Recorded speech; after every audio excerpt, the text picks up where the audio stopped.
आज हम सिलेबस का पहला टॉपिक लेने जा रहे हैं, ठीक है। Introduction to electricity. ओके, तो इसमें हम क्या नहीं पढ़ने वाले पहले वो समझ लो। हम इलेक्ट्रॉन नहीं पढ़ेंगे, ठीक है। हम प्रोटॉन नहीं पढ़ेंगे, ठीक है। हम न्यूक्लियस नहीं पढ़ेंगे, हम न्यूट्रॉन नहीं पढ़ेंगे, ठीक है।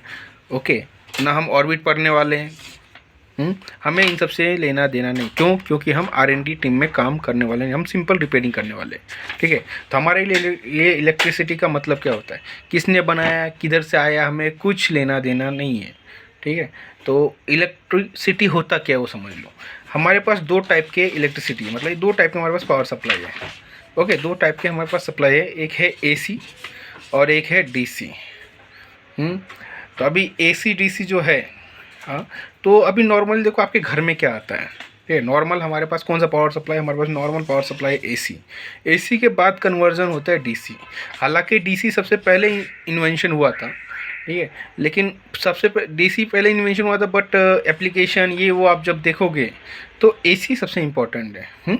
तो मतलब उसके बाद AC पे हम लोग शिफ्ट हो गए, DC की जगह पे AC शिफ्ट हो गए। बट AC के बाद हमारे जितने भी इलेक्ट्रॉनिक डिवाइसेस है वो सब किस पे काम कर रहे हैं, DC पे काम कर रहे हैं। समझ गया? मतलब जो भी हम इलेक्ट्रॉनिक्स पे जो भी हम रिपेयरिंग करते हैं, ईच एंड एवरीथिंग। तो पावर सेक्शन में नॉर्मल जो हमारे पास में टॉपिक जैसे हमारा आज का introduction to electricity, introduction to electricity. तो पावर जो हमारे घर में नॉर्मल आता है वो क्या आता है, हमारे पास 230 वोल्ट या 220 वोल्ट AC आता है 50 हर्ट्ज फ्रिक्वेंसी के साथ। ओके, और नॉर्मली 10 एम्पियर का हमें लोड दिया जाता है। 10 एम्पियर का हम लोड लेते हैं, ऐसा कुछ तो है हमारे पास। या जो भी जिस स्टेट से आप बिलोंग करते होंगे उस स्टेट में जो भी उसका ऑथराइज डिस्ट्रीब्यूटर होगा, ओके, तो वो आपको उसके हिसाब से लोड देता है। अब इंडस्ट्री में क्या होता है, नॉर्मल हमारे घर में क्या आता है, देखो हमारे घर में आता है 220 वोल्ट AC, ठीक है। फ्रीक्वेंसी कितना रहता है, 50 hertz. All over India 50 hertz है। बाकी दूसरे स्टेट में जाओगे, दूसरे कंट्री में जाओगे तो वहाँ पे 60 हर्ट्स है, ठीक है। ये होम के लिए हो गया। अब करंट अपने लोड के हिसाब से आप ले सकते हो, बट नॉर्मली 10 एम्पियर तक का वो देते हैं। नॉर्मल 10 एम्पियर का लोड रहता है। आप उससे भी ज़्यादा लोगे तो उसके लिए मीटर वीटर ये बहुत सारी चीज़ चेंज करना पड़ता है, तो हमें उससे इस सब डीप में नहीं जाना है। और इंडस्ट्री में क्या होता है, हमारे पास क्या आता है 440 वोल्ट AC, ठीक है, 50 हर्ट्ज की फ्रीक्वेंसी के साथ। ये हमारा इंडस्ट्री में आता है। अभी हमारी इंडस्ट्री में 440 वोल्ट आता है और घरों में हमारे पास 220 वोल्ट AC आता है। उसके बाद कन्वर्जन होता है, जो भी इलेक्ट्रॉनिक डिवाइसेस रहते हैं उसके लिए हमें जो पावर लगता है, उसके बाद ये रेक्टिफिकेशन होके 220 वोल्ट या 220 वोल्ट और ये 440 वोल्ट, इसका रेक्टिफिकेशन होता है, ठीक है। रेक्टिफिकेशन होके इसका DC में कन्वर्जन होता है। फिर हमें मिलता क्या है, DC वोल्ट आउटपुट मिलता है, और DC वोल्ट पे ही हमारे सारे इलेक्ट्रॉनिक डिवाइसेस काम करते हैं। कोई भी इलेक्ट्रॉनिक डिवाइस ले लो, आपका मोबाइल ले लो, कंप्यूटर ले लो, लैपटॉप ले लो, आपके घर के, हाँ, AC फैन छोड़ गया, इंडक्शन फैन जो होता है वो AC पे काम करता है। जो डायरेक्ट मोटर भी हमारे पास दो टाइप के, AC DC, ठीक है। तो AC फैन जो होता है वो AC पे काम करता है, नहीं तो बोलोगे फैन भी उसमें आता है। हाँ, फैन को छोड़ के आपका क्या हो गया, कंप्रेसर हो गया, अपना आपका फ्रिज हो गया, TV हो गया, LED बल्ब हो गए। हाँ, अब हमारे जो AC बल्ब आते हैं उसकी बात नहीं कर रहा मैं, जो हाई वोल्टेज बल्ब आते हैं, जो भी आपका LED हो गया वो आपका DC बल्ब हो गया। ऐसे जितने भी डिवाइसेस है उस सब के लिए जो इलेक्ट्रिसिटी लगने वाला है, हाँ, वो क्या लगने वाला है, हमें DC लगने वाला, हमें क्या लगने वाला है, DC लगने वाला है। हाँ, और नॉर्मली हमारे घर तो क्या आता है, AC आता है। तो अभी इतना समझ लो इलेक्ट्रिसिटी का मतलब क्या होता है। तो आपको और डीप नॉलेज चाहिए तो यूट्यूब पे सर्च करो इंट्रोडक्शन टू इलेक्ट्रिसिटी, आपको बहुत सारे टॉपिक क्लियर हो जाएंगे।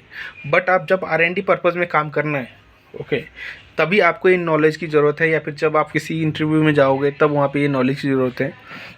और आप सिर्फ नॉर्मल एक रिपेयरिंग सीखना चाहते हो तो इन नॉलेज की आपको बिल्कुल भी ज़रूरत नहीं है।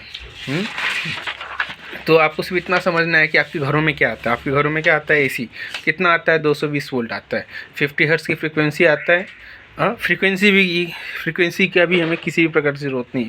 ये सारे टॉपिक आगे क्लियर होते जाएंगे। तो पहला टॉपिक जो हमारा था इंट्रोडक्शन टू इलेक्ट्रिसिटी, तो इतना सिंपल समझ लो, हमारे घर में जो बिजली आता है, ओके, या फिर हमारी दुकानों में, जो हमारे शॉप में, हमारी कंपनी में जो बिजली आता है वो दो फॉर्म में आता है, एक 220 वोल्ट में आता है और एक 440 वोल्ट में आता है। बस इतना ही समझ लो, बाकी कुछ समझने की ज़रूरत नहीं है। बाकी धीरे धीरे आगे जैसे जैसे टॉपिक हम क्लियर करेंगे वैसे वैसे चीज़ें हम क्लेरिफाई करते जाएंगे और डीप और जाते जाएंगे, ठीक है। तो तो और मैं ये सब नहीं पढ़ा रहा हूँ, इलेक्ट्रॉन, प्रोटॉन, न्यूट्रॉन, एटम क्या होता है आपका, ये सब मेरा कॉन्सेप्ट क्लियर है, बट ज़रूरत नहीं है इन सब चीज़ों की, ठीक है।